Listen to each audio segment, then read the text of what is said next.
반갑습니다. 찬송가 455장 찬송 드리겠습니다.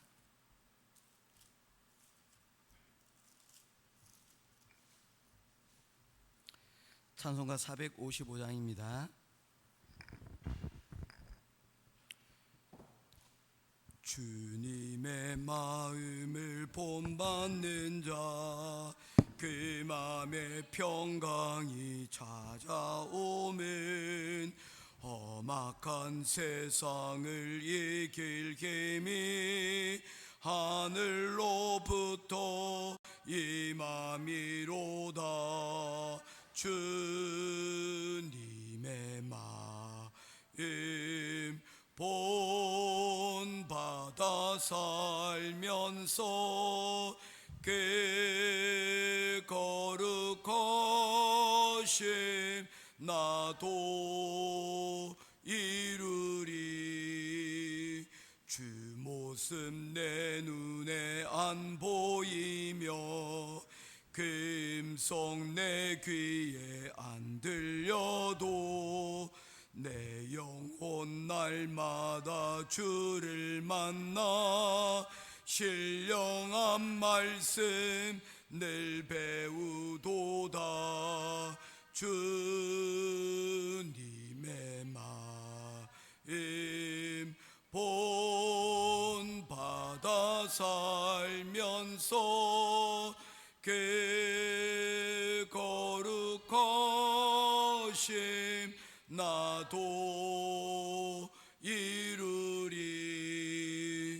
가는 길 거칠고 험하여도 내 맘에 불평이 없어짐은 십자가 고난을 이겨내신 주님의 마음 본받음이라.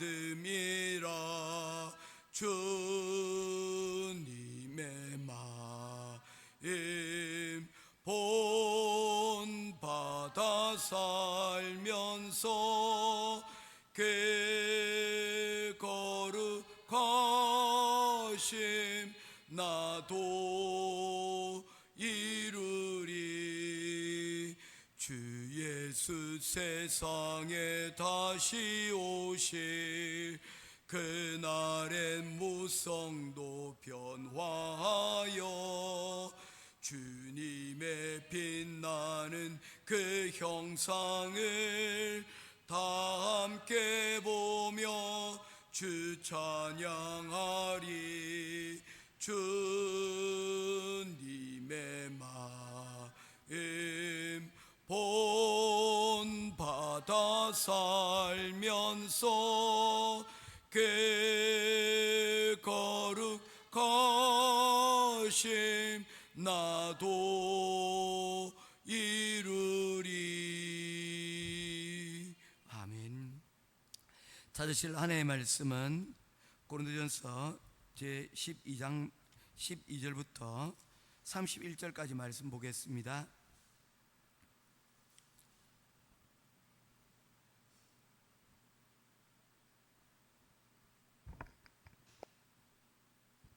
고린도전서 12장 12절부터 마지막 절까지입니다. 몸은 하나인데 많은 지체가 있고 몸의 지체가 많으나 한 몸임과 같이 그리스도도 그러하니라. 우리가 유대인이나 헬라인이나 종이나 자유인이나 다 한 성령으로 세례를 받아 한 몸이 되었고 또 다 한 성령을 마시게 하셨느니라. 몸은 한 지체뿐만 아니요 여럿이니 만일 발이 이르되 나는 손이 아니니 몸에 붙지 아니하였다 할지라도 이로써 몸에 붙지 아니한 것이 아니요. 또 귀가 이르되 나는 눈이 아니니 몸에 붙지 아니하였다 할지라도 이로써 몸에 붙지 아니한 것이 아니니 만일 온 몸이 눈이면 듣는 곳은 어디며 온 몸이 듣는 곳이면 냄새 맡는 곳은 어디냐. 그러나 이제 하나님이 그 원하시는 대로 지체를 각각 몸에 두셨으니 만일 다 한 지체뿐이면 몸은 어디냐. 이제 지체는 많으나 몸은 하나라. 눈이 손더러 내가 너를 쓸 데가 없다 하거나 또한 머리가 발더러 내가 너를 쓸 데가 없다 하지 못하리라.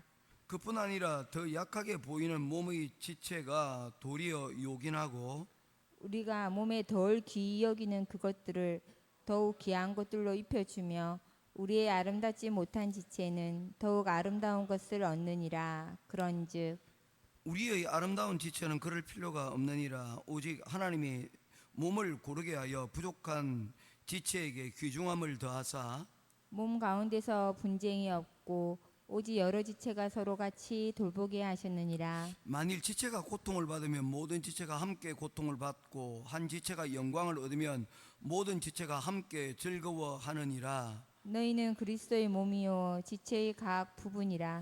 하나님이 교회 중에 몇을 세우셨으니 첫째는 사도요, 둘째는 선지자요, 셋째는 교사요, 그 다음은 능력을 행하는 자요, 그 다음은 병 고치는 은사와 서로 돕는 것과 다스리는 것과 각종 방언을 말하는 것이라. 다 사도이겠느냐? 다 선지자이겠느냐? 다 교사이겠느냐? 다 능력을 행하는 자이겠느냐? 다 병 고치는 은사를 가진 자이겠느냐? 다 방언을 말하는 자이겠느냐? 다 통역하는 자이겠느냐? 너희는 더욱 큰 은사를 사모하라. 내가 또한 가장 좋은 길을 너희에게 보이리라. 아멘. 아멘. 오늘과 내일 계속해서 오늘 고린도전서 12장 12절부터 31절의 말씀을 우리가 이 일에 걸쳐서 말씀을 살펴보도록 하겠습니다. 오늘 제목을 어떻게 하면 좋을까 생각을 했는데 굳이 제목을 붙이면 사용 설명서, 은사에 대한 사용 설명서라고 이렇게 표현을 할 수가 있겠습니다. 하나님께서 우리를 교회로 부르셨고 그 교회는 여러 가지 지체가 한 몸을 이루는 원리를 오늘 말씀을 통하여서 우리에게 말씀을 하고 있습니다. 고린도 교회는 가장 큰 문제 중에 하나가 서로의 분파를 나누어서 서로 다툼이 그곳 가운데 있었다고 하였습니다.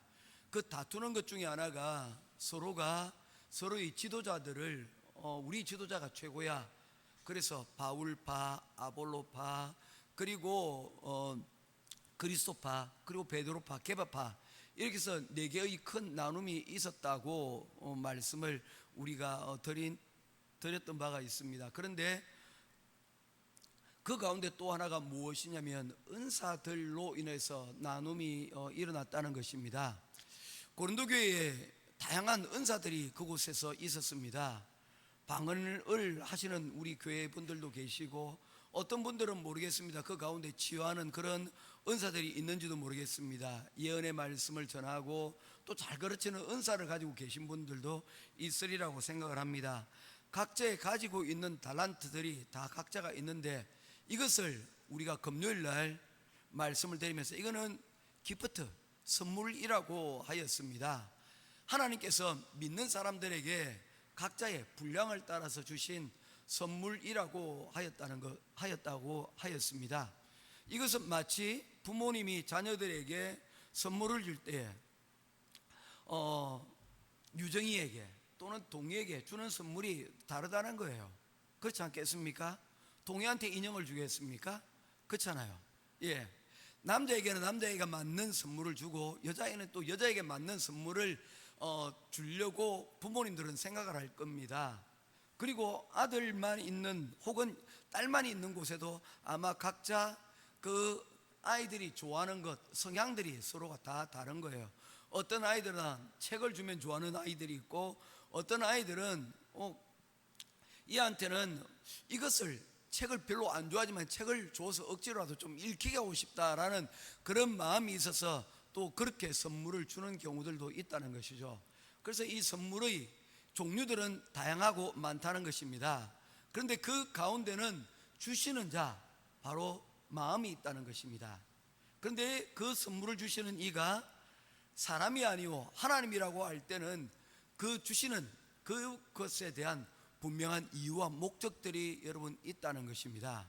이것을 우리가 전제하고 우리가 믿고 가야 된다는 것이죠. 고린도 교회는 이와 같이 많은 은사를 가지고 있는 사람들이 있었는데 이 은사들은 이 공동체에 혹은 이 공동체 밖에 있는 사람들에게 유익하게 하기 위해서 그들에게 각종 은사를 주셨는데 그 은사가 서로에게 어떤 역할을 하였느냐 하면 함께 모여서 시너지 효과를 만들어내는 것이 아니라 서로 다양한 은사들이 서로 다툼의 이유가 되어졌고 서로 분열하는 그런 이유가 되어졌다는 것입니다. 이것에 대해서 바울 사도는 은사에 대한 정리를 해야 되겠다라는 생각을 가지고 오늘 12장 말씀을 기록을 하고 있는 것입니다. 많은 은사들이 있는데 이 은사들은 하나님께서 주신 선물이요, 그리고 또한 이 은사를 통하여서 하나님께서는 교회 공동체를 세워나가기 위함이다. 이것을 서로 니 잘났다 내 잘났다 이것을 다툼의 문제로 발전되지 않기를 하나님께서 원하셨다는 것을 전제로 오늘 그러면 이것을 받은 은사를 어떻게 사용할 것인가, 그래서 세 개의 원리를 우리들에게 제시를 하고 있습니다. 첫 번째로 여러분 우리 몸을 한번 살펴보시기 바랍니다. 우리 몸을 보게 되면 어떤 것들은 별로 중요하게 보이지 않으나 유용한 것들이 있고, 또 어떤 것들은 중요한데 중요한데 중요하지 않은 것처럼 보이는 게 있고, 중요하지 않지만 여러분 돋보이게 하는 것들도 여러분 있다는 것입니다. 여러분 살면서 어떤 것들 사실 좀 많이 이런 것들은 내 몸에서 이런 것이 있으면 좋겠다라는 생각하는 것들이 있습니까? 저는 뒤통수에 눈이 좀 하나 더 달렸으면 좋겠다라는 생각들을 해보게 됩니다. 가끔 가다가 뒤통수가 이렇게 가려운 때가 있거든요. 그래서 어떤 때는 뒤통수에도 눈이 한 2개 정도 달려 있어 가지고 뒤에서 어떤 일이 벌어지는지 그것도 한번 보고 싶은 경우들이 있습니다. 고개를 돌리지 않아도 볼 수 있으면 좋겠다는 것이죠. 그리고 눈을 자면서도 쉬면서도 눈이 떠져 있어 가지고 관찰할 수 있으면 좋겠다, 이런 생각들도 해보게 됩니다. 또 그래서 눈이나 이런 것들은 굉장히 유용한 거죠. 그리고 있을 때 별로 중요한 걸 몰랐지만 이빨이 한번 이렇게 아프거나 문제가 생기면 참 치아가 참 소중하다라는 것들을 생각해 보게 됩니다. 또 그 중에 하나가 발가락입니다.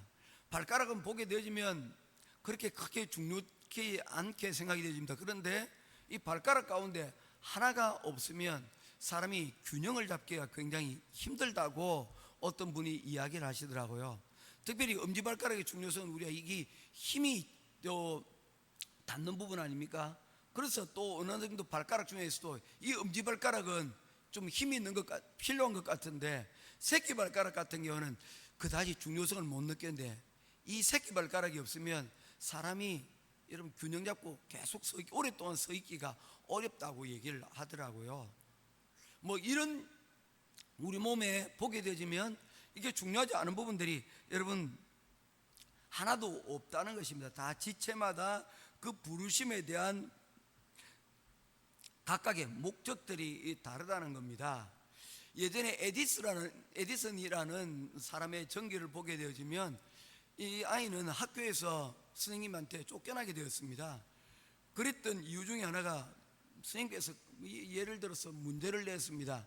1 더하기 1은 뭐지 했더니 얘는 굳이 1이라고 하는 거예요. 야, 1 더하기 1은 2야 라고 이야기해 줬는데 끝까지 1이라고 얘기하는 거예요. 선생님께서는 그때는 우리하고 좀 달랐던 모양입니다. 얘는 우리가 학교에서 수용할 수 있는 애가 아닙니다 해서 데려가라고 했다는 거예요. 그래서 어머니가 집에 와서 물었습니다. 학교에서 선생님이 왜 그러니 했더니 1 더하기 1은 뭐냐고 묻기에 1 더하기 1은 1이라고 얘기했더니 선생님이 화를 내셨어요 라고 얘기를 하는 거예요. 여러분 여기서 에디슨도 참 중요하지만 에디슨 어머니가 참 중요한 것 같아요. 1 더하기 1이 뭐니? 라고 선생님은 1이라고 하니까 그것을 이해를 못했는데 어머니는 차근하게 물었습니다. 왜 1 더하기 1은 1이라고 생각을 하니? 라고 물었다는 거예요. 그런데 아이가 대답을 했습니다. 물방울 하나에 물방울 하나를 더하니까 1이 되지 않겠어요? 라고 얘기를 한 거죠. 어머니가 그것을 보고는 그래, 그렇게 생각할 수도 있겠구나. 그리고 그 창의성에 대해서 받아들여줬다는 거예요. 그래서 에디슨은 세상에 없는 것들을 만들어내는 발명가가 되었습니다. 에디슨이 될 수 있었던 데는 그런 어머니 역할이 있었다는 것이죠. 이런 것들을 생각해 보면 저는 죽었다 깨나도 에디슨 엄마처럼 되기가 어려울 것 같아요. 뭐 어떤 애가 또 질문을 하는 거예요. 목사님, 2 더하기 2가 뭐예요? 2 더하기 2는 4지. 그런데 이것을 단지 물으려고 했을 건 아니고, 그러면 여기에 담겨지는 의미가 뭐 넌센스 퀴즈니 했더니 그렇다는 거예요. 여러분, 2 더하기 2가 뭘까요? 우리 장로님 아침부터 와가지고 잠깐만 봉변을 당합니다. 2 더하기가 왜 4일까요? 아침부터 말이에요, 그죠? 예, 이해에 이해를 더하면 4가 된다는 거예요. 뭐 재밌지 않습니까? 그런 이 정도면 이해할 수 있겠죠. 근데 이 아이가 질문을 하는 거예요. 19 나누기 6은 뭐냐고 묻는 거예요. 여러분, 19를 6으로 나누면 어떻게 되겠습니까? 19 나누기 6은 어떻게 됩니까? 3이 몫이 되고 나머지가 1이 되지 않습니까? 그런데 아이가 얘기를 하는 거예요. 참 외롭다라고 얘기를 하는 거예요. 뭐가 외롭냐라고 했더니 다들 짝이 있는데 혼자 떨어져 있는 일이 너무 외로워 보인다는 거예요. 야, 똑같은 일을 보고도 다르게 생각하는 사람들이 여러분 있다는 것입니다. 성령님께서 우리에게 여러분 은사를 주신 가장 큰 이유는 뭐냐면 바로 우리가 한 몸이라는 것입니다. 우리 각 사람 한 사람 내가 가지고 있는 것에만 집중하지 말고 전체를 보고 이 전체 가운데서 내가 가지고 있는 이 은사가 어떤 자리에 필요한 것인가를 살피라는 것이죠. 요즘 계속해서 책 정리를 하고 있습니다. 많은 책들을 때로는 버리기도 하고 또 정리를 하기도 합니다. 어제는 저녁에 예전에 했던 설교들 이렇게 모아놓던 부분들이 있는데 이 설교들을 정리를 많이 했습니다. 많이 버리고 정리를 했는데 그것들 한번 예전에 다시 한번 읽어보니까 그 중에 어떤 것들은 다시금 또 남겨놓고 싶은 것들이 있는가 하면 또 어떤 것들은 그대로 또 휴지통에 들어가게 되더라고요. 이런 것들을 보게 되면서 우리 가운데 많은 것들이 있지만 그 가운데 활용되지 않고 그냥 묵은 것들이 너무 많은 거예요. 그 중에 하나가 레고라는 제품이 살펴보니까 어디 구석에 있는 거예요. 그걸 보면서 우리의 모습들이 그런 것이 아닌가라고 생각을 했습니다. 우리의 각종의 은사들이 있는데 이 은사들을 잘만 조립을 하게 되어지면 이것이 또 하나의 어떤 모양이 만들어지고 아이들이 가지고 놀 수 있는 그런 형태가 되어지는데 그냥 뿔뿔이 흩어져 있다 보니까 이것이 매뉴얼을 따라서 만들어지지 못하면 이게 그렇게 쓸모가 없이 보이기도 한다는 것입니다. 사랑하는 성도 여러분, 우리가 하나님께서 우리에게 주신 우리의 귀한 은사의 이런 부분들이 있습니다. 이 은사들은 하나님이 세우신 공동체를 세우기 위해서 우리에게 허락하신 것들입니다. 우리의 것들이 쓸모없다 또는 어느 것이 더 세다라고 얘기하기보다는 전체를 보면서 이 모든 것들이 하나로 조합될 수 있기를 우리가 기도하고 구하며 나아가는 저와 여러분 될 수 있기를 바랍니다. 두 번째 원리는 바로 하나님께 주시는 은사는 나 자신을 위해서 쓸 때보다 부족한 지체들에게 사용되질 때 이것이 은사가 더 빛을 발하게 되어진다는 것입니다. 우리가 물을 여러분 공급을 하게 되지면 물의 중간에 파이프라인을 여러분 놓게 되어지면 물이 흐르게 되어지면 어느 일정 순간을 넘어가게 되어지면 물이 다른 쪽으로 여러분 낮은 쪽으로 흘러가는 원리가 있습니다. 그렇지 않습니까? 이것과 마찬가지로 우리의 은사들은 흐르도록 해야 한다는 것입니다. 많이 배운 사람은 못 배운 사람들을 도와줘야 되고 돈이 많은 사람, 부족한 사람들을 채워주는 것, 이것이 하나님께서 우리에게 은사를 주신 이유가 되어진다는 것입니다. 우리에게 교회 가운데 직분자를 세우는 이유도 똑같은 것입니다. 연약한 자를 고르게 하기 위함입니다. 우리 주변에는 도와줘야 될 연약한 지체들이 있는데 이 지체들을 세우고 돕기 위하여 교회도 지도자와 또한 돕는 이들이 있는 것입니다. 교회의 지도자는 다른 것이 아닙니다. 연약한 지체들을 세워서 연약한 지체들이 쓰임받을 수 있도록 그들을 세우는 일들이 중요하다는 것입니다. 그래서 어제 말씀을 드리면서 세상에서 가장 나쁜 교회가 어떤 교회라고 했습니까? 모든 성도들이 11조 드리는 교회라고 말하지 않았습니까? 섬길 만한 영역들이 더 이상 존재하지 않는다는 것이죠. 교회에 주일학교가 있게 되어지면 어떻습니까? 손이 많이 가요. 다 챙겨줘야 되고 섬겨야 될 손이 가는 일들이 여러분 많기 때문입니다. 그런데 그 일이 거추장스럽다고 힘들다고 이 일을 하지 않게 되어지면 어떻게 됩니까? 미래가 없다는 것입니다. 교회의 모습이 또한 이럴 뿐만 아니라 우리 조국 대한민국의 모습들도 지금 이런 모습들을 많이 가지고 있는 거예요. 이를 위해서 많은 나라에서 정책을 개발하여서 어떻게든 자녀를 출산할 때 많은 도움을 주려고 하고 있습니다. 그런데 이것이 근본적인 문제의 해결책이 결코 될 수가 없다는 것입니다.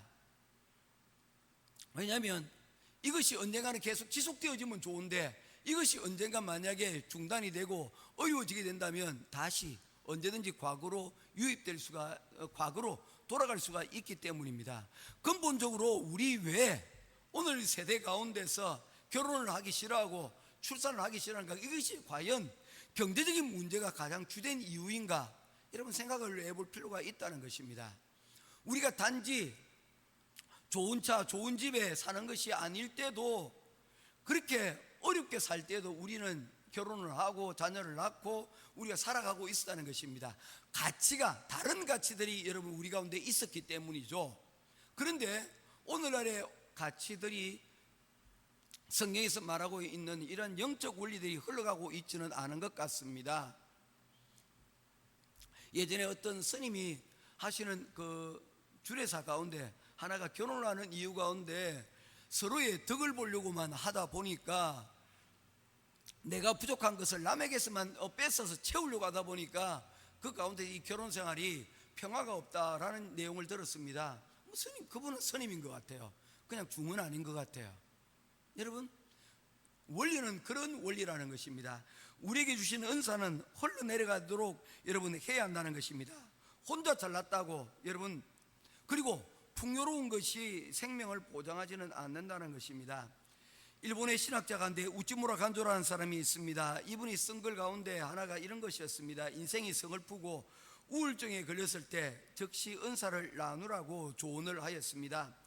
은사를 나눌 때 우리에게 여러분 있는 질병들도 낫는 경우들이 많이 있습니다. 자기 위해를 위해서만 살면 그것은 유익이 아니요 결국에는 망하게 되어진다는 것입니다.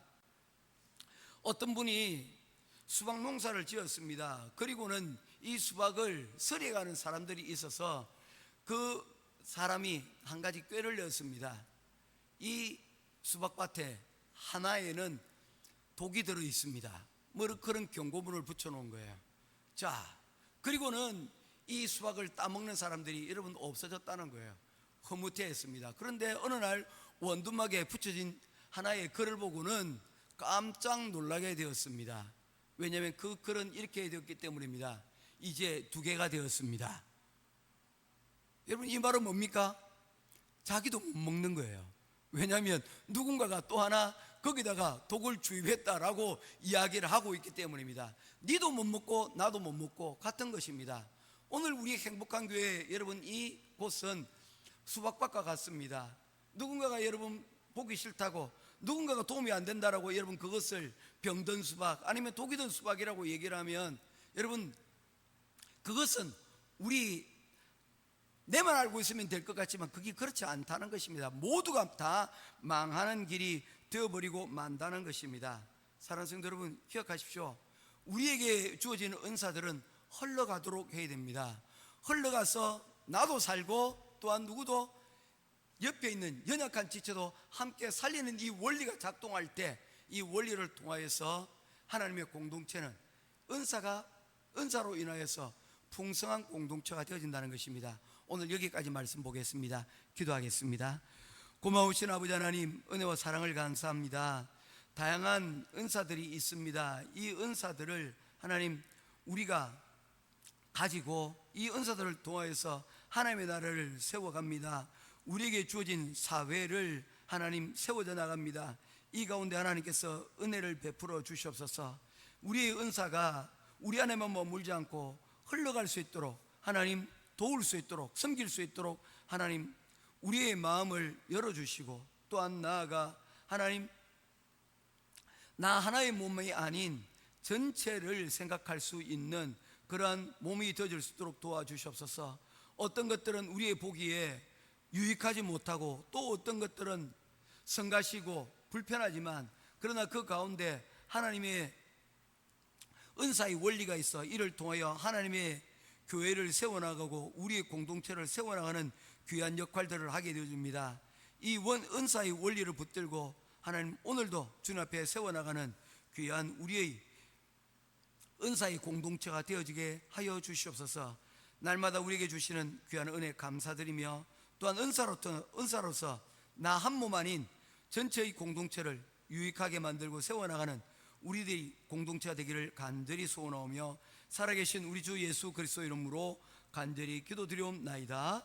아멘. 하늘에 계신 우리 아버지여, 이름이 거룩히 여김을 받으시고